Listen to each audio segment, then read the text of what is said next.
नमस्कार, मैं हूं सूरज चौहान और आप देख रहे हैं बिंदास बोल। बिंदास के आपके सामने आज हम मुद्दा लेकर आए हैं प्रभु रामचंद्र के मंदिर का। हिंदुस्तान का ये कितना बड़ा दुर्भाग्य है कि हजारों सालों के बावजूद आज भी हम उस मंदिर के लिए लड़ रहे हैं जो हमारे अधिकार का है, हक का है। कारण है हमने गुलामी की एक ऐसी चौखट अपने आसपास लगा ली है कि उसके बाहर हम सोचने की ही तैयार नहीं है। एक सिविल सूट के पीछे पूरा 100 करोड़ का हिंदू समाज, उसकी लीडरशिप, उसको मानने वाले और कानून के तथाकथित सारे एक्सपर्ट बस एक चौखट में इसके समाधान को ढूंढ रहे हैं। नहीं मिल रहा और जल्दी मिलेगा इसकी आशा जागी है, इसलिए चर्चा बड़ी है, नहीं तो मुद्दा भी खत्म सा था। आज हम बिंदास में आपके सामने इसका एक समअप को लेकर आ रहे हैं, एक सारे विषयों के विभिन्न पहलुओं को शॉर्ट में दिखा रहे हैं। बहुत ही जल्द पूरी सीरीज आपके सामने लेकर आएंगे जिसमें हम आपको कानूनी पहलू, धार्मिक पहलू, ऐतिहासिक पहलू, उत्खनन में निकले हुए चीजों से लेके तमाम चीजें इतनी बारीकी में दिखाएंगे कि देश का सर्वोच्च न्यायालय भी इसको नकार नहीं सकता। जो उसके ऊपर फाइल पर बैठा है सालों से, वो न्यायालय भी हिल जाएगा। लेकिन आज इस हफ्ते में राम मंदिर चर्चा का बहुत बड़ा मुद्दा है, इसलिए बिंदास हम आपके सामने लेकर आए। अगले 1 घंटे तक इसके विभिन्न पहलुओं पर चर्चा करेंगे और हम चाहे कि आपके साथ जो तर्क है, आपके पास जो तर्क है, उसको लेकर आप वीडियो कॉल करें, आप फोनो कॉल करें और इसको फेसबुक पर लाइव देखते हुए आप अपनी प्रतिक्रिया भी भेजें जिसको हम लाइव में दिखाएं। पहले मुद्दा,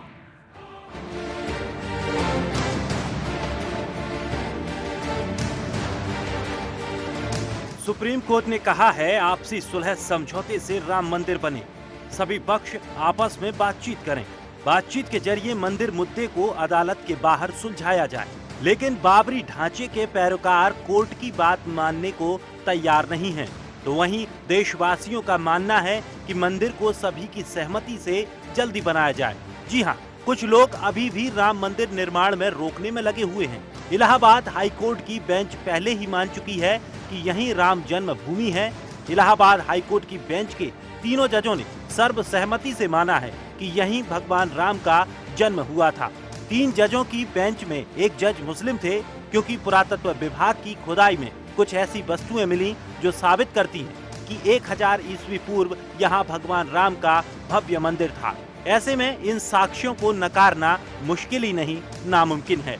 वहीं कुछ कम्युनिस्ट इतिहासकारों ने पुरातत्व विभाग के लोगों से पूरी कहानी को बदलने की सिफारिश की। पुरातत्व विभाग खुदाई टीम में केरल के ही एक मुसलमान ने किताब लिखकर इस बात का खुलासा किया कि कैसे अलीगढ़ विश्वविद्यालय और जेएनयू विश्वविद्यालय के इतिहासकारों ने पूरे तथ्यों को बदलने के लिए दबाव डाला था। इससे साबित होता है कि हमारे इतिहास को बदलने की पूरी कोशिश की गई। कांग्रेस सरकारों ने भी हमारे इतिहास को बदलने की पूरी कोशिश की, जब सभी तथ्य यही साबित कर रहे हैं कि राम मंदिर यही था, भगवान राम का जन्म इसी जगह पर हुआ था। हिंदुओं की सबसे बड़ी आस्था वाली जगह है राम मंदिर जन्मभूमि। फिर मंदिर निर्माण को क्यों रोका जा रहा है? क्यों हिंदुओं की आस्था का ख्याल नहीं रखा जा रहा? क्यों हिंदुओं को अपने आराध्य के मंदिर निर्माण की अनुमति नहीं दी जा रही है? क्यों राम भक्तों पर गोलियां चलवाई गई? क्यों राजनीतिक दल हिंदुओं को मंदिर निर्माण से रोक रहे हैं? क्यों दुनिया के हिंदुओं को भगवान राम के दर्शन नहीं करने दिए जा रहे हैं? आज भगवान राम दर्शन करने के लिए अयोध्या में पहरा बिठाया गया है। हिंदुओं के आराध्य आज भी खुले में हैं। हम तो बारिश, धूप और सर्दी में अपने घरों में बैठ जाते हैं, लेकिन हमारे आराध्य आज भी खुले में हैं। यही नहीं, भगवान राम जिस तिरपाल के भीतर विराजमान हैं, वो भी फट चुका था, लेकिन प्रशासन ने तिरपाल को बदलने की अनुमति नहीं दी। जब सुदर्शन न्यूज ने राम भक्तों के साथ भगवान राम के तिरपाल बदलने की मुहिम चलाई, तब जाकर प्रशासन की नींद खुली। इसके बाद भगवान राम का तिरपाल बदला गया। ऐसे में लगातार हिंदुओं की आस्था से खिलवाड़ होता रहा है। लेकिन अब समय आ चुका है जब हिंदुओं को अपने आराध्य भगवान राम के मंदिर निर्माण की अनुमति तुरंत दी जाए।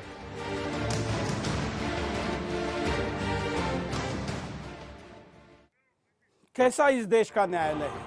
हमारे देश में मीडिया में या न्यायालय के फैसले के खिलाफ बोलने की परंपरा नहीं, ऐसा लोग कहते हैं। मालिक को कहा जा रहा है कि तुम्हारे घर में जो चोर घुसकर आया है, जो ज्यादा समय से बैठा है, इसलिए उसके साथ समझौता कर लो। अगर यही करना है तो न्यायालय किस लिए है? लेकिन इस देश की ऐसी नींद है कि जो टूटती ही नहीं है। कुछ भी करो, लेकिन अब तोड़नी पड़ेगी और टूटेगी, क्योंकि समय आया है, उजाला होने जा रहा है और इसलिए हम सबको तैयारी में लग जाना है।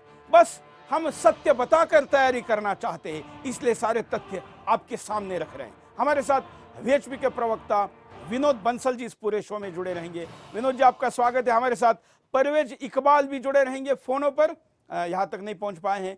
साथ में तमाम करोड़ों दर्शक अपने घर से या जहां पर भी है लाइव में इस कार्यक्रम को फेसबुक पर, वेबसाइट पर, मोबाइल पर, जहां पर भी देख रहे हैं, आप भी अपनी प्रतिक्रिया दे सकते हैं। हम सब अगले 1 घंटे तक इसी मुद्दे पर बात करेंगे। सबसे पहली प्रतिक्रिया विनोद जी की लेते हैं। विनोद जी। सुरेश जी, आपने जैसा स्टार्टिंग में बताया कि ये बड़ा देश का दुर्भाग्य है कि 1528 से लेकर के आज तक 488 वर्षों में हिंदू समाज ने 76 युद्ध लड़े इस राम जन्मभूमि के लिए। अनेक बार हम हारे भी और हजारों बार हम जीते भी, और 3.5 लाख से ज़्यादा हिंदुओं का खून बहा इसमें, जिन्होंने बलिदान दिया। लेकिन राम जन्मभूमि पर कभी भी अपना क्लेम नहीं छोड़ा। 1528 से लेकर के आज तक वो युद्ध हम लड़े जा रहे हैं। स्वतंत्र भारत के इतिहास में भी जब हिंदुओं ने सोचा यार चलो अब हमारा भारत अपना हो गया, कम से कम इसकी संपत्ति पर या इसके किसी कोई ऐसा काम ना करें कि कम से कम बाहर वाला कोई व्यक्ति सोचे यार तुमने ये क्या कर दिया, तो हमने धैर्यपूर्वक न्यायालय की शरण ली। सोचा चलो न्याय व्यवस्था से हमें न्याय मिलेगा। आप देखिए 50-60 साल की लगातार वो जो न्यायालय के चक्कर काटते हुए 30 सितंबर 2010 को जब निर्णय हुआ, उस निर्णय से आधा घंटा पहले मुस्लिम पक्ष ने कहा था कि अगर ये साबित हो जाता है, अगर कोर्ट ये कह देता है कि यहां पर कोई मंदिर को तोड़ करके ये ढांचा बनाया गया था, तो हम अपना क्लेम छोड़ देंगे और हिंदू समाज को मंदिर बनाने के लिए जमीन दे देंगे। आप देखिए सुरेश जी, आधा घंटे के अंदर वो किस तरह से पलटी मारते हैं। और केवल मुसलमानों ने नहीं कहा है जी, बल्कि कांग्रेस पार्टी ने भी कहा है, सरकार ने भी कहा। बिल्कुल, सरकार ने हलफनामा दाखिल करके किया था और ये कहा था कि भाई अगर ऐसा साबित हो जाता है तो हम ये समस्त भूमि हिंदू समाज को दे देंगे। लेकिन इसके बावजूद भी जैसे ही निर्णय आया, सोनिया गांधी जी का पहला बयान था। सुब्रमण्यम स्वामी कुछ इस विषय पर बात करें, उनके पास चलते हैं। इसमें कोई वीएचपी नहीं है, इसमें कोई आरएसएस नहीं है। सारा जो चेतना जगाई इस देश में राम मंदिर के बारे, उसमें तो अशोक सिंघल वीएचपी जी ने किया, आरएसएस के मोहन भागवत ने किया, गुरु जी ने मार्गदर्शन किया, बल्कि हम नहीं है उसमें। ये दोनों आपस में इनकी सूट चलती थी। ये हमारे सुप्रीम कोर्ट ने सबको इकट्ठे करके 1994 26 साल पहले, 2010 के 26 साल पहले इलाहाबाद हाई कोर्ट को कहा कि इसको इकट्ठा फैसला करो। राम मंदिर की जो चेतना जगी वो पहले 49 में कई लोगों ने देखा कि सुबह उठकर की मूर्तियां अंदर आ गए मस्जिद के अंदर। अब कैसे आए नहीं कहे, इसमें मैं क्या जो बोलूं।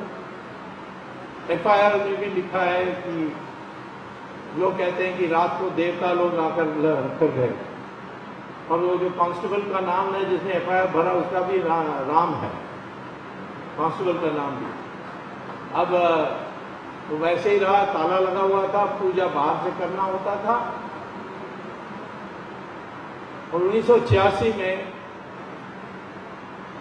राजीव गांधी, नेहरू परिवार में एक अच्छा आदमी निकला तो राजीव गांधी निकला, और कोई नहीं निकला, सब बदमाश हो गए। उसने दूरदर्शन में रामायण दिखा दी, सब खिलाते उसके पार्टी में। मैंने कहा नहीं दिखाऊंगा। उससे इतनी जागृति आई, फिर एक दिन उसने आदेश दिया कि ताला खोल दो। जज का नाम था पांडे। सुब्रमण्यम स्वामी जी इस विषय पर जो बात कर रहे भाषण के स्वरूप में कर रहे, इसलिए हम ज्यादा देर इसको नहीं दिखा सकते। हम चाहते हैं कि हमारे साथ जुड़े हुए स्टूडियो के लोगों को ले ले। स्वामी जी को लेकर हम एक स्पेशल बिंदास बोल इस विषय पे करेंगे, क्योंकि इस विषय पर फिलहाल वो सबसे ज्यादा हाई स्पीड में इस आंदोलन को गति दे रहे। विनोद जी, आप बात कर रहे थे। जी, तो मैं कह रहा था कि देखिए, जिस प्रकार ये जो निर्णय हुआ 60 साल की लड़ाई के बाद में, आप जो निर्णय 30 सितंबर 2010 को आया, वो निर्णय बड़ा अपने आप में अविस्मरणीय घटना थी। और उसमें सारी चीजें उन्होंने बड़ा एनालिटिकल तरीके से कोर्ट ने कहा। इतना हजारों पेज का जो निर्णय था, उस निर्णय में तीनों जजों ने स्पष्ट तौर पर कहा कि ये जन्मभूमि है, और इस जन्मभूमि पर जो एक भव्य मंदिर था, उस मंदिर को तोड़ करके उसी के मलबे से ये ढांचा खड़ा किया गया था। और वो ढांचा किसी भी तर्कसम्मत तरीके से या कुरान की मान्यताओं के अनुसार, मुस्लिम मान्यताओं के अनुसार वो मस्जिद नहीं था। बिल्कुल, ये स्वयं जस्टिस एयू खान ने भी कहा नमाज होती थी, नमाज नहीं, ना नमाज होती थी। और वो कहते हैं कि वो स्थान, देखिए मस्जिद के लिए बड़ी सारी चीजें वो होती हैं, वो मैं डिटेल में नहीं जाना चाहूंगा। जो चीजें मस्जिद में कभी हो ही नहीं सकती, वो उस मस्जिद के आकार में थी। और आप बताऊं आपको मैं, जब वो ढांचा गिरा, ढांचा गिरने के बाद में उसमें से जो अवशेष मिले, उसमें इतने सारे पत्थर मिले जिसमें वो बाकायदा शिलालेख थे, उसमें लिखा हुआ था कि कब का था, क्या था, मंदिर से जुड़ा हुआ था, क्या था। और इसके अलावा उसके अंदर जो शिलाएं मिली, उससे बड़ा स्पष्ट तौर पर पुरातत्व विभाग ने निर्णित किया कि हाँ, ये मंदिर का ही कोई मलबा था जिससे ये ढांचा खड़ा किया गया था। अच्छा, इसके अलावा पुरातत्व विभाग था जी, उसमें सारे पक्षों के प्रतिनिधि को भी रखा गया था। हाँ बिल्कुल भाई साहब, 2003 में जब पुरातत्व ये उत्खनन हुआ, उससे पहले कनाडा की एक स्पेशलिस्ट टीम आई थी। उस टीम ने उस भूगर्भीय सर्वेक्षण किया था हाईकोर्ट के आदेश पर, और उसने बाकायदा उसकी जो फोटोग्राफी की, तो उसने साफ कहा कि भैया इसके नीचे कुछ ना कुछ एक बहुत बड़ा के भव्य इमारत दिख रही है। अब ये मंदिर तो वो नहीं कह सकता था, लेकिन इमारत दिख रही है, इसकी खुदाई करवानी चाहिए। बिल्कुल। तो हाईकोर्ट ने तुरंत पुरातत्व सर्वेक्षण विभाग को कहा कि भैया इसकी खुदाई करवाओ, और खुदाई में ध्यान रहे हिंदू भी रहेगा, मुसलमान भी रहेगा, उसकी वीडियोग्राफी होगी। बिल्कुल। और 6 महीने तक उसकी पूरी कंप्लीट वीडियोग्राफी के साथ में, जिसमें एक जज था, एक मुसलमान था, और कारीगर भी जहां तक थे वो भी बराबर थे, हिंदू और मुसलमान थे। और बाकायदा एक एक चीज की रिकॉर्ड रखी गई। और बात सूरज जी क्या क्या मिला, आप देखो, छोटी सी बात संक्षेप में बता रहा हूं आपको मैं। उस उत्खनन में 27 दीवारें मिली। दीवारों में नक्काशीदार पत्थर लगे थे। बिल्कुल। 52 ऐसी रचनाएं मिली जिन्हें जो है खम्भों का जमीन के नीचे का आधार बताया गया। भिन्न भिन्न स्तर पर 4 फर्श मिले। पानी की पक्की बावड़ी मिली उसमें। आप बताए बावड़ी का मस्जिद से क्या लेना था ना भाई, अगर होता तो। उतरने के लिए बड़ी अच्छी सुंदर सीढ़ियां बनी थी उसमें। एक छोटे से मंदिर की रचना मिली, जिसे पुरातत्व सर्वेक्षण विभाग ने कहा, पुरातत्ववेत्ताओं ने कहा कि 12वीं शताब्दी का एक हिंदू मंदिर था जिसके ये अवशेष हैं, और वो उत्तर भारतीय शैली का मंदिर था। अब क्या रह गया भाई, इसके बाद जो है और भी बहुत सारी चीजें हुई। मतलब मंदिर भी इस्लाम के पहले का था, तो बाबर तो बहुत बात का विषय। बिल्कुल। तो ये सब होने के बाद में न्यायालय ने बड़ा तार्किक तरीके से, ये नहीं कोई आस्था का विषय था, कोई ऐसा नहीं था, सारी चीजें तार्किक तरीके से, और वो सारे एविडेंसेस आज भी कोर्ट के रिकॉर्ड में है सारा। उनके माध्यम से जो 30 सितंबर 2010 को निर्णय दिया, उस निर्णय के तुरंत बाद आपको ताज्जुब होगा जी, जो देश जानता है इस बात को, कि निर्णय के तुरंत बाद सोनिया जी का स्टेटमेंट आया। मुझे बताइए, सोनिया जी क्या पार्टी थी उसमें? लेकिन साफ उन्होंने कहा नहीं ये तो अन्याय हुआ है कुछ, हम तो कोर्ट में जाएंगे, जब let the supreme court decide. क्या मतलब भाई, सुप्रीम कोर्ट क्यों डिसाइड करेगा जब साफ इलाहाबाद उच्च न्यायालय ने कह दिया, और आपकी सरकार ने हलफनामा दे दिया कि अगर निर्णय तो जाता है तो फिर सुप्रीम कोर्ट कहां रह गया इसमें, मुझे बताइए। तो मैं ये कहना चाहता हूं कि आज उस निर्णय को भी 6.5 साल हो गए सुरेश जी। बिल्कुल। हिंदू समाज अपने हृदय में जो है ना पत्थर रख के बैठा है आज। बिल्कुल। और कब तक आखिरकार वो इंतजार करेगा? बिल्कुल। जो लोग एक और इसलिए इसका निर्णय होने का टाइम आया है, और ये निर्णय होगा। और जब दिल्ली में मोदी और यूपी में योगी होने के बावजूद, और इतने तथ्य होने के बावजूद नहीं हो रहा है, तो फिर कब होगा? और इसलिए ये निर्णय हो, इस दिशा में हम लगातार कैंपेन आपके सामने जल्दी ही लेकर आने वाले। आज के बिंदास में तमाम कॉलर भी हमारे साथ जुड़े हैं, उनके पास भी चलते हैं, कुछ कॉलर लेते हैं। जय हिंद। जय हिंद सर। बोलिए।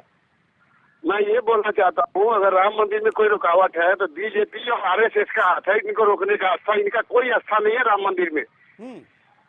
जी, मैं ये बोलना चाहता हूँ कि अगर ये बरसाती मीटिंग वाली हालत योगी सरकार पर राम मंदिर जा जाती है, फिर सत्ता में रहते हुए ये मंदिर का कोई काम नहीं करवाएंगे। बिल्कुल, अगर ये नहीं लाती है तो लोगों को ये कहने का मौका मिलेगा और वो ये कहना लोग मानेंगे। अगले कॉलर, जय हिंद, बोलिए क्या कहना है आपको। चलिए, शायद कॉलर संपर्क नहीं हो पा रहे, हम आपको बताते हैं क्या है अभी तक की मामले की स्थिति, इस पर नजर डालते हैं।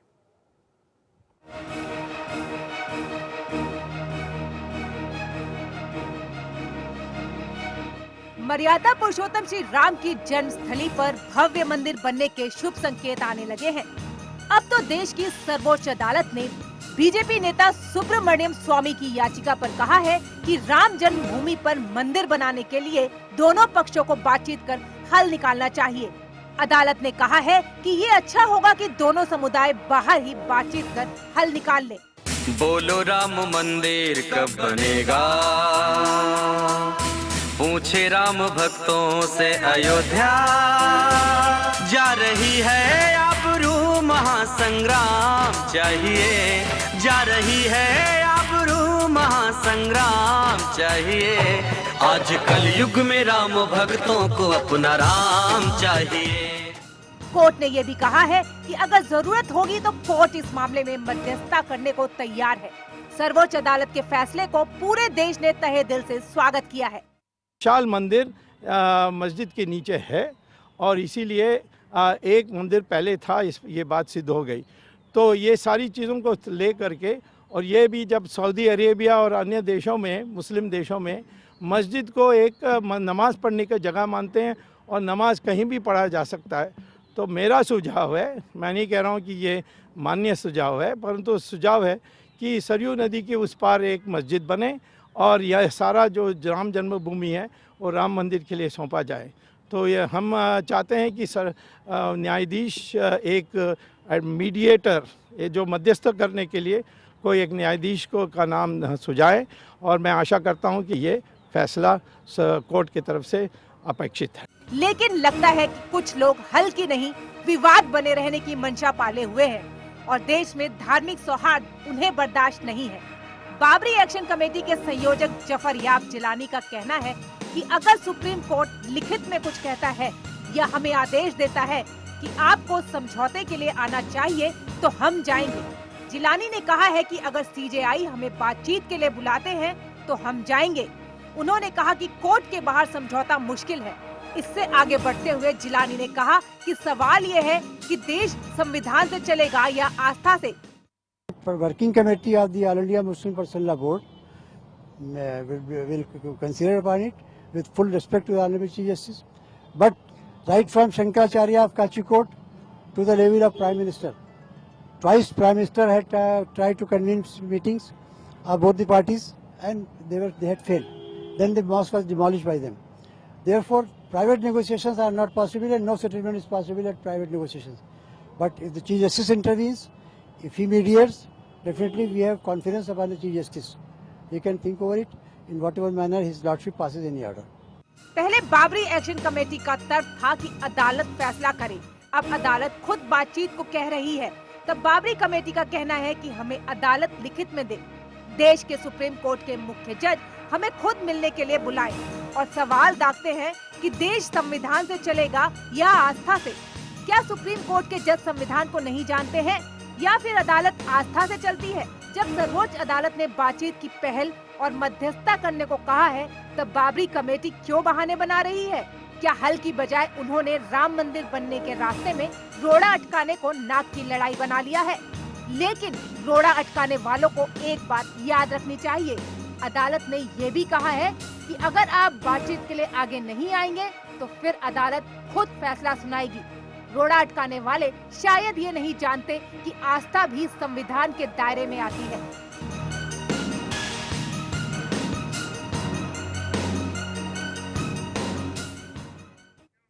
विनोद जी, देखिए, जो बात इन्होंने कही कि भाई कोर्ट करेगी, कोर्ट में अगर इनकी आस्था होती तो उस दिन आधा घंटे में कैसे बदल गए भैया? और मुझे बताइए कि जब ये, तो जैसे आपने कार्यक्रम के प्रारंभ में कहा कि भाई अगर कोई व्यक्ति किसी के घर पर आक्रमण कर दे और आकर के अटैक करके और उसके घर में घुस जाए और फिर उसके बाद में उसको खाली करने के लिए जब आदमी कहता है कि भाग भाग भाग, तो नहीं, समझौता कर लो। ये क्या अरे भाई, मतलब हो गया? घर में घुस गया तो मैं समझौता करूंगा उसको मारूंगा और भगा दूंगा उसको। मुझे बताइए कि भगवान राम की जन्मभूमि नहीं है तो क्या है वो? अब बाबर का इन लोगों से क्या रिश्ता है? अब तो ये सवाल भी खत्म हो गया ना, क्योंकि जन्मभूमि है ये कोर्ट ने कहा है। नहीं, बिल्कुल नहीं। मैं एक और बात कह रहा हूं कि देखिए, दो बातें और है। अगर मुस्लिम मान्यताओं के अनुसार देखा जाए या भारतीय परिवेश में देखा जाए तो दोनों चीजों में ऐसी कोई विवादास्पद भूमि जिस पर विवाद हो वहां पर मस्जिद नहीं बन सकती, ऐसा ये मुसलमान कहते हैं। दूसरी बात और इन्होंने कहा कि ऐसी कोई संपत्ति वक्फ यानी अल्लाह को समर्पित नहीं की जा सकती जिस पे विवाद हो। तो आखिरकार इस विवादित जमीन पर तुमने वो ढांचा क्यों बनाया? और ढांचा गया तो अब इस पर विवाद किस बात का? जब विवादित ही है तो उस पर तुम क्या बना सकते हो? कुछ नहीं बना सकते। तो सीधा सीधा एक और बात भी है, देखिए इन लोगों की न तो संविधान में आस्था है और न ही न्याय व्यवस्था में आस्था है इनकी। सीधे सीधे बात है, ये उत्पात मचाना चाहते हैं। मुझे बता दे कोई। बिल्कुल, लेकिन अभी उत्पात मचाने नहीं देंगे, ये तो पक्का है। बिल्कुल। और इसलिए अब सुधरने की बारी है। सुधरते हैं तो बहुत अच्छा है। एक छोटा सा ब्रेक लेते, ब्रेक के बाद दोबारा आएंगे। बिंदास बोलो।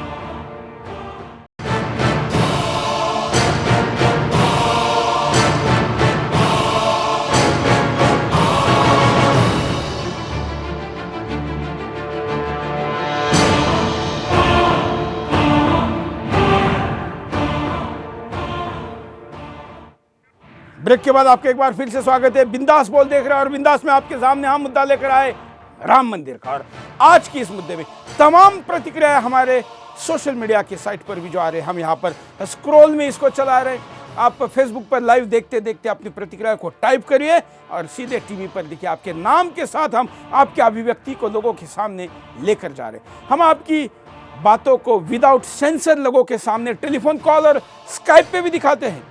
अभिव्यक्ति की आजादी इससे ज्यादा और कहीं नहीं हो सकती, और इसलिए बिंदास में बिंदास बोलिए।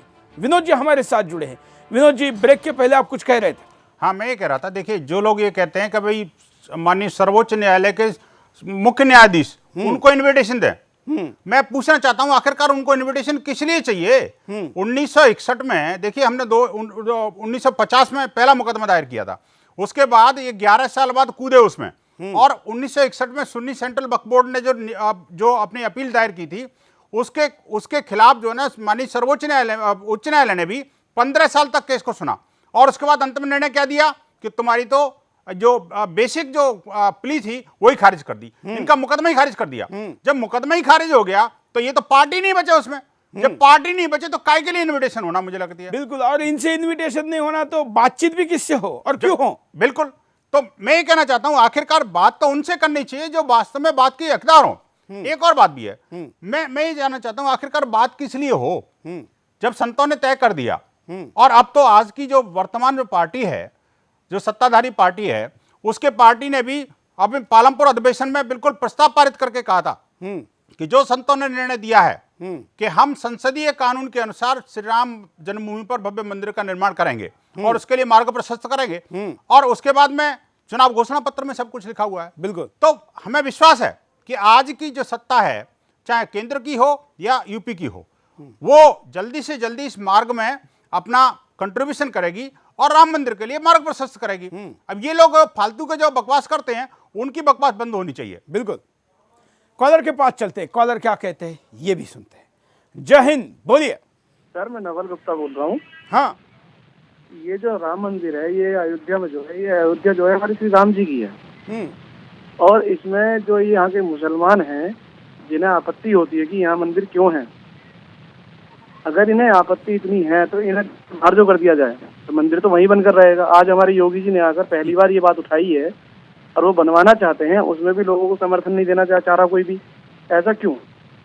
क्या उनकी घर की जमीन है? ये जमीन हिंदुस्तान की है, हमारे भारत की है। तो भारत के संविधान में जो लिखा हुआ है। इस विवाद को कैसे देखा जाता है, देखिए। 1928 में बाबर ने सीकरी के राजा को हराने के बाद इस मस्जिद का निर्माण मंदिर तोड़वा कर करवाया था। 1947 में सरकार ने विवाद होने पर मुस्लिमों को यहां जाने से रोक दिया, लेकिन हिंदू अंदर जा सकते थे। 1950 राम जन्मभूमि न्यास के प्रमुख रामचंद्र दास और गोपाल सिंह विशारद ने फैजाबाद में केस दर्ज करवाया। जिसमें हिंदुओं को पूजा की अनुमति मांगी गई थी। 1961 में सुन्नी सेंट्रल बोर्ड ने केस दर्ज कर दावा किया कि आसपास का इलाका कब्रिस्तान है। 1984 में विश्व हिंदू परिषद ने लाल कृष्ण आडवाणी के नेतृत्व में एक ग्रुप बनाया। 1986 में फैजाबाद कोर्ट ने दरवाजे खोलने की अनुमति दी और हिंदुओं को पूजा करने का मौका मिला। मुसलमानों ने इसके विरोध में बाबरी मस्जिद संघर्ष समिति का गठन किया। 1989 विश्व हिंदू परिषद ने राम मंदिर निर्माण के लिए विवादित स्थल के नजदीक फिर से राम मंदिर की नींव रखी। 1992 राम भक्तों ने 6 दिसंबर को ढांचे को ध्वस्त कर दिया। देश भर में हिंदू और मुसलमानों के बीच सांप्रदायिक दंगे भड़क उठे। 2001 अटल सरकार के समय बाबरी मस्जिद विध्वंस की बरसी पर तनाव बढ़ गया। विश्व हिंदू परिषद ने विवादित स्थल पर राम मंदिर निर्माण करने का अपना संकल्प दोहराया। जनवरी 2002 अयोध्या विवाद सुलझाने के लिए प्रधानमंत्री वाजपेयी ने अयोध्या समिति का गठन किया। फरवरी 2002 विश्व हिंदू परिषद ने 15 मार्च से राम मंदिर निर्माण कार्य शुरू करने की घोषणा कर दी। अयोध्या से लौट रहे कार सेवक जिस रेलगाड़ी में यात्रा कर रहे थे, उस पर गोधरा में हुए हमले में 58 कार्यकर्ता जिंदा जला दिए गए। 13 मार्च 2002 सुप्रीम कोर्ट ने अपने फैसले में कहा कि अयोध्या में यथास्थिति बरकरार रखी जाएगी। केंद्र सरकार ने कहा कि कोर्ट के फैसले को माना जाएगा। मार्च 2003 केंद्र सरकार ने सुप्रीम कोर्ट से विवादित स्थल पर पूजा पाठ की अनुमति देने का अनुरोध किया। 2003 में इलाहाबाद हाईकोर्ट ने विवादित स्थल की खुदाई कर पता लगाने के आदेश दिए। अप्रैल 2003 इलाहाबाद हाईकोर्ट के निर्देश पर पुरातात्विक सर्वेक्षण विभाग ने विवादित स्थल की खुदाई शुरू की। पुरातत्व विभाग ने रिपोर्ट दी कि मस्जिद के नीचे 10वीं सदी के एक मंदिर के अवशेष मिले। मई 2003 सीबीआई ने 1992 में अयोध्या में बाबरी मस्जिद गिराए जाने के मामले में उप प्रधानमंत्री लाल कृष्ण आडवाणी सहित 8 लोगों के खिलाफ पूरक आरोप पत्र दाखिल किए।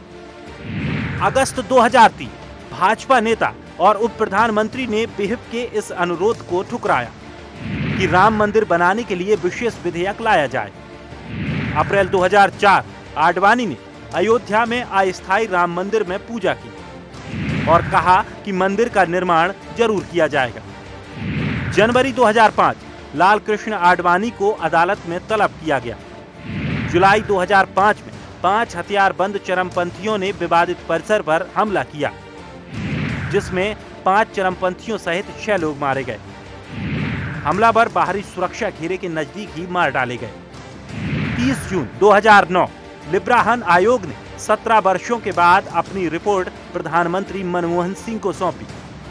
24 नवंबर 2009 लिब्राहन आयोग की रिपोर्ट संसद के दोनों सदनों में पेश की गई। आयोग ने अटल बिहारी वाजपेयी और मीडिया को दोषी ठहराया और नरसिंह राव को क्लीन चिट दी। सितंबर 2010 राम जन्मभूमि और बाबरी मस्जिद विवाद पर सुनवाई पूरी हुई। हाईकोर्ट ने विवादित स्थल को 3 हिस्सों में बांटने का फैसला सुनाया। 2011 सुप्रीम कोर्ट ने हाईकोर्ट के फैसले पर स्टे लगा दिया। 2016 में भाजपा नेता सुब्रमण्यम स्वामी ने सुप्रीम कोर्ट में राम मंदिर निर्माण को लेकर के याचिका लगाई। ये पूरा घटनाक्रम रहा। इतने लंबे घटनाक्रम के बावजूद भी फिर वही रट लगाने का सिलसिला जारी है। हमारे साथ कई कॉलर हैं, उनके पास जाएंगे, लेकिन कारण पर एक बार नजर डालते हैं, उसके बाद आगे बढ़ते हैं। कारण आपके स्क्रीन पर। हिंदुओं की आस्था भगवान राम, हिंदुओं के लिए भगवान राम उनकी आराध्य हैं। ऐसे में हिंदुओं को उनके आराध्य का मंदिर और उनकी आस्था से किसी को नहीं रोकना चाहिए। विश्व भर के हिंदुओं को वही मंदिर बनाने का हक तो मिलना चाहिए जहां उनके आराध्य का जन्म हुआ है। राम मंदिर को ध्वस्त करने वाले आक्रमणकारियों को पूजा जाता। मुस्लिम आक्रमणकारियों ने भगवान राम के मंदिर को तोड़कर उनके ऊपर मस्जिद का निर्माण कराया था। इन आक्रमणकारियों ने हिंदुओं को उनकी आस्था से दूर करने की साजिश की गई। ऐसे में अब हिंदुओं को उनके अपने देश में अपनी आस्था के साथ रहने दिया जाए। हिंदुओं के पवित्र मंदिरों को इतिहास से हटाने की साजिश। हिंदुओं के पवित्र मंदिरों पर मुगल आक्रमणकारियों ने हमला करके तोड़ डाला, लेकिन कुछ पूरी तरह से नहीं टूटे। मंदिरों की जड़ों पर ही मुगल आक्रमणकारियों ने मस्जिदें और मकबरे बनवा दिए, क्योंकि वो मंदिरों को पूरी तरह से तोड़ नहीं पाए थे। राम जन्मभूमि विवाद को राजनीति बनाने की साजिश। 1947 के बाद हिंदुओं को भगवान राम के दर्शन करने और पूजा करने का अधिकार था, लेकिन कांग्रेस सरकारों ने इसके बाद राम जन्मभूमि पर ताले लगवा दिए। जब देखा गया अब हिंदुओं का वोट लेना है तो राम जन्मभूमि के ताले खुलवा दिए। ऐसे में राम जन्मभूमि पर राजनीति शुरू हो गई। कोर्ट मंदिर निर्माण के हक में फैसला देता रहा है। राम जन्मभूमि को इलाहाबाद हाई कोर्ट ने पहले ही हिंदुओं को सौंप दिया था, लेकिन बाद में ये मामला सुप्रीम कोर्ट में चला गया। अब सुप्रीम कोर्ट के जज ने कहा है कि इस पूरे मामले को बातचीत के जरिए सुलझाया जाए। कॉलर के पास चलते हैं। जय हिंद, बोलिए। हाँ नमस्कार चौहान जी, मैं जितेंद्र खुराना बोल रहा हूँ। और हाँ खुराना जी बोलिए। श्री विनोद बंसल जी को भी नमस्कार। मैं आज थोड़ी सी कड़वी बात कहना चाहता हूँ। माननीय विनोद बंसल जी यहाँ बैठे हैं। मेरा ये मानना है कि भारतीय जनता पार्टी में ऐसी दृढ़ क्षमता या दृढ़ संकल्प नहीं है कि वो श्री राम जन्मभूमि मंदिर बना पाए। ये मेरी व्यक्तिगत राय है और मैं फिर भी सबका सम्मान करता हूँ। मेरी विनोद बंसल जी से आपसे इसे प्रतिक्रिया है कि क्या मेरा मानना सही है या गलत है। देखिए, हमारा अटूट विश्वास है कि और मोदी जी अपने वचन के पक्के हैं, ये सबको पता है इस बात का। और अब मोदी जी के साथ आ गए योगी जी, तो मुझे लगता है जितेंद्र जी अभी थोड़ा सा विश्वास को, धैर्य को टूटने नहीं देना। हमें उम्मीद है कि अभी ये टेन्योर में भी बहुत दिन बाकी हैं और हम भी यही हैं और आप भी यही हैं। मंदिर बन के रहेगा, दुनिया की कोई ताकत इसको रोक नहीं सकती। कोई एक पार्टी तो क्या करेगी जितेंद्र जी, जब तक आपकी और मेरी इच्छा शक्ति जिंदा है। सुरेश जी जैसे वरिष्ठ पत्रकार और पूरा देश उसके साथ लगा हुआ है, पूरे करोड़ों करोड़ हिंदुओं की आस्था जिससे जुड़ी हुई है, और भगवान राम क्या चुपचाप बैठे रहेंगे? आप कैसी बात कर रहे हो? भगवान श्री राम ने हमें और आपको तो एक माध्यम बनाया हुआ है, वो तो अपना काम कर ही रहे हैं। जन्मभूमि के ऊपर होने वाले हुए अत्याचार का बदला एक एक करके लिया जाएगा, इसकी आप चिंता छोड़ दीजिए। सरकार किसी की भी हो, पार्टी कोई भी हो। विनोद बंसल जी, हम तो निमित्त हैं, काम तो बजरंगबली कर रही है जी, और हम तो निमित्त हैं। बिल्कुल, मैं खुराना जी मैं यही कहने वाला था कि हम इधर उधर की भूमिका में जाने के पहले हनुमान की भूमिका में हम जाए। हाँ बिल्कुल बिल्कुल बिल्कुल। हाँ, कोई और जाए इससे पहले हम जाए। देखिए बजरंगबली ने क्या किया था, निवेदन था जी, और इसीलिए मैंने फोन किया था। धन्यवाद। चलिए हम कुछ जरा बाइट भी देख लेते हैं। प्रमोद तिवारी कांग्रेस के उत्तर प्रदेश से आने वाले नेता हैं, क्या कहते हैं? तो हम बहुत पहले से कहते रहे हैं और फिर कह रहा हूं, भारतीय जनता पार्टी इस मुद्दे को सुलझने नहीं देगी, क्योंकि भारतीय जनता पार्टी के लिए ये मुद्दा कोई आस्था विश्वास का नहीं है, शुद्ध राजनीतिक मुद्दा है। भारतीय जनता पार्टी चाहती है कि राम मंदिर के मुद्दे पर आग लगी रहे, घर जलते रहें, लाशें बनती रहें, जिससे कि वो अपने वोट निकाल सकें। ये हमारा बहुत पुराना स्टैंड है कि या तो इसे बातचीत से सुलझाओ या फिर जो फैसला आ जाए अदालत का वो दोनों पक्ष माने। ये मुद्दा इतना संवेदनशील है कि माननीय सुप्रीम कोर्ट को इस पे पहल करना चाहिए, क्योंकि मुझे इस बात का संशय और डर है कि भारतीय जनता पार्टी के महंत आदित्यनाथ, जो कि अब मुख्यमंत्री बन चुके हैं, वे किस रास्ते पर जाते हैं ये हमारे सबके लिए चिंता का विषय है। इसलिए माननीय सुप्रीम कोर्ट को इसमें पहल करना चाहिए। चिंता है या डर है दिग्विजय सिंह को पता नहीं, समझ में आएगा। डरना तो चाहिए, ऐसे लोग बैठेंगे तो दिग्विजय सिंह जैसे लोगों ने डरना भी चाहिए, ये भी दिन आनी चाहिए। चलिए, इस पूरे मैटर से जिसका कोई संबंध नहीं है, ऐसा एक और चेहरा है।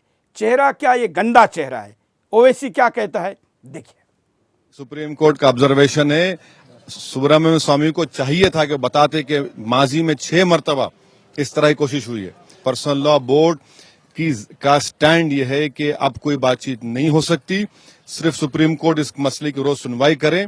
अगर आज केंद्र सरकार के मंत्री इसका वेलकम कर रहे हैं तो मैं उनको चैलेंज कर रहा हूं कि जाइए सुप्रीम कोर्ट को और जाकर पिटीशन दीजिए सुप्रीम कोर्ट में, कहिए कि सुप्रीम कोर्ट रोज सुनवाई करे और गर्मियों की छुट्टियों में समर हॉलीडेज इस तरह 3 तलाक के मसले की सुनवाई हो रही है उसमें करवा दें, उसको साथ में करवा दें, कोई एतराज नहीं हमारे को। विनोद जी, देखिए, जहां तक कांग्रेस का सवाल है, मैं इन कांग्रेस के मित्रों से ये कहना चाहता हूं कि जिन्होंने अभी तक, देखिए, जो 70 साल तक देश को बर्बाद करने में कोई कोर कसर नहीं छोड़ी, अगर इनको भारतीय जनता पार्टी पर वास्तव में कुछ बात कहनी है तो मैं कहता हूं उसका एक सिंपल तरीका है ना जी, आप संसद में एक प्रस्ताव लाइए। कभी जो उच्च न्यायालय ने कहा था उसके आधार पर आप मंदिर बनाइए, देखो तो सही आखिरकार कौन समर्थन करता है, कौन विपक्ष, कौन उसका प्रतिरोध करता है। आखिरकार ये लोग टीवी चैनल पर आकर के चिल्लाने के अलावा कुछ नहीं कर सकते। ये लोग ये घृणा फैलाने का काम वास्तव में इस कांग्रेस के नेताओं ने शुरू किया था। रोम के विनोद जी, रोम के प्रभाव के लोग राम के लिए प्रस्ताव लाए, अपेक्षा करना भी बिल्कुल गलत है। नहीं, बिल्कुल ठीक कह रहा हूं। कॉलर के पास चल जी। जय हिंद, बोलिए। हेलो, हाँ सर, मैं सुधांशु बोल रहा था दिल्ली से। बोलिए सुधांशु जी। सर, मैं ये आज इतना दिन से ये मतलब ये मुद्दा चल रहा है, और इन मुद्दों पे जब आज तक ये बाबर इस देश में लूटने के आया था, लुटेरा था, जमीन के लिए, दीन के लिए नहीं था, ये आया था जमीन के लिए। जो जमीन के लिए जब बाबर आया था तो ये कंफर्म हो गया ना, जमीन के लिए आया था, तो फिर ये बाबरी मस्जिद उसकी कहाँ से हो गई फिर? ये तो हमारी है।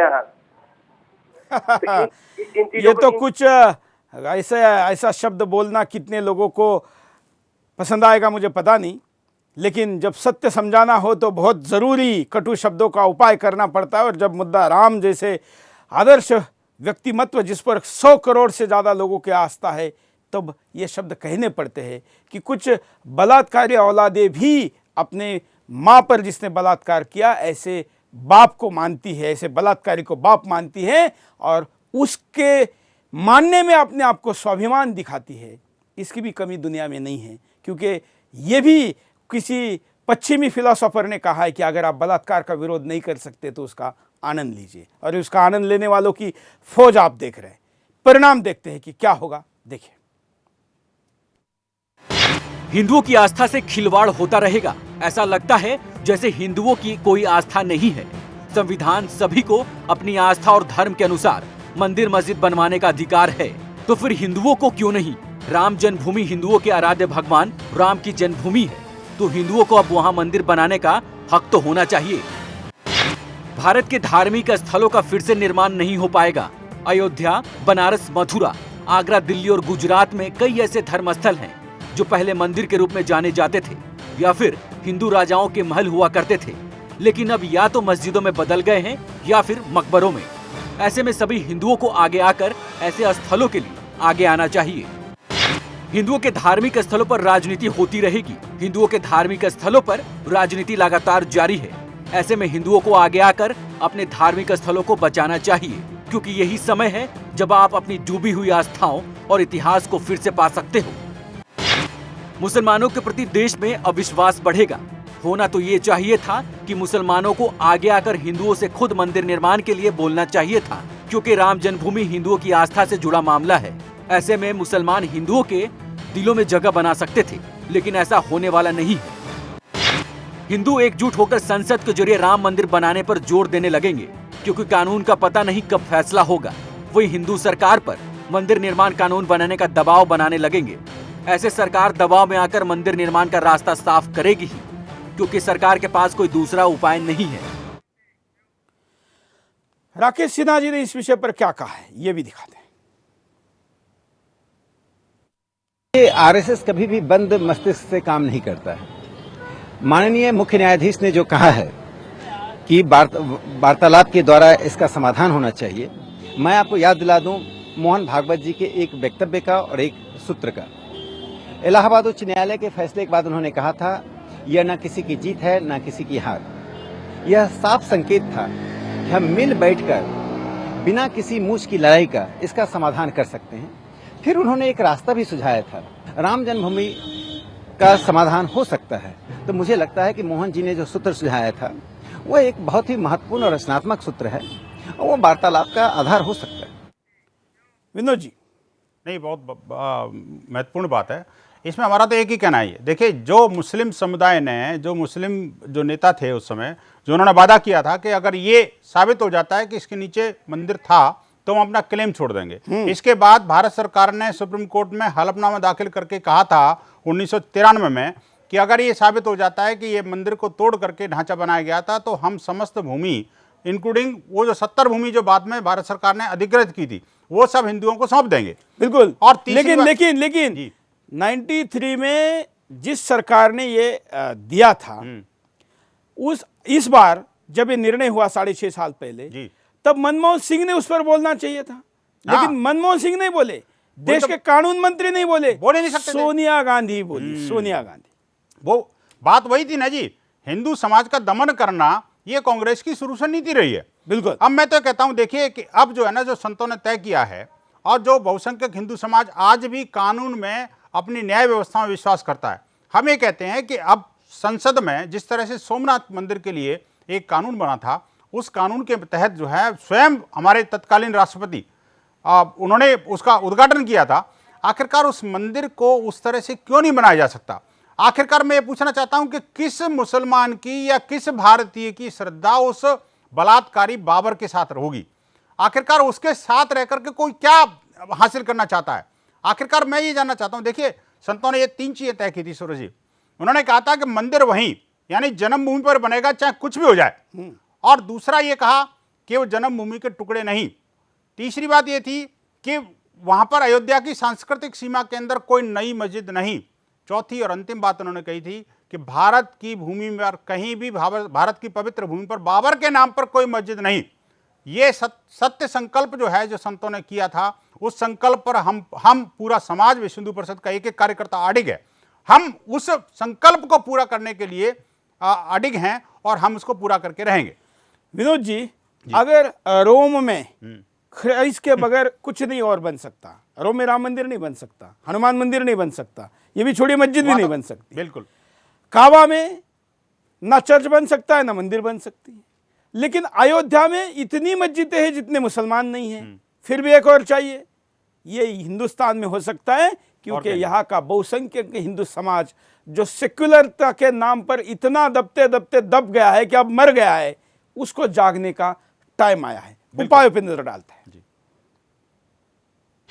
मंदिर निर्माण के कार्य को हिंदू संत आगे आकर तेजी से बढ़ाएं। जब समय आ गया है जब हिंदू संत और महंतों को आगे आकर मंदिर निर्माण के कार्य में तेजी से काम करना होगा, क्योंकि कोर्ट भी मंदिर मुद्दे पर नहीं पड़ना चाहता। ऐसे में सभी को आगे आकर मंदिर निर्माण पर की मुहिम को आगे बढ़ाना होगा। सरकार संसद के जरिए राम मंदिर बनाने के लिए कानून बनाए। मोदी सरकार ने अगर आने वाले समय में मंदिर निर्माण के लिए संसद में कानून नहीं लाया तो आने वाले समय में मोदी को कभी इतना बड़ा बहुमत नहीं मिलने वाला, क्योंकि उत्तर प्रदेश और पूरी देश में इसका बड़ा समर्थन सिर्फ विकास के लिए नहीं हो सकता। विश्व भर के हिंदू आगे आकर मंदिर निर्माण के कार्य में आस्था के साथ जुड़े। विश्व भर के हिंदू भगवान राम को अपना आराध्य मानते हैं।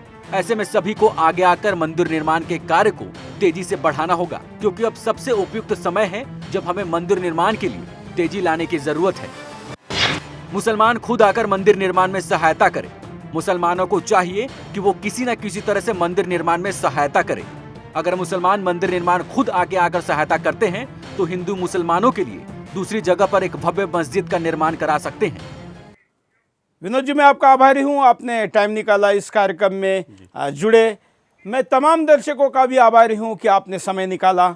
मित्रों, एक एपिसोड में होने वाला ये विषय नहीं है और हम तो मंदिर बनने के बाद उसकी मूर्ति की प्राण प्रतिष्ठा होकर पूरा कार्यक्रम होने तक इस मुहिम को जारी रखने वाले हैं।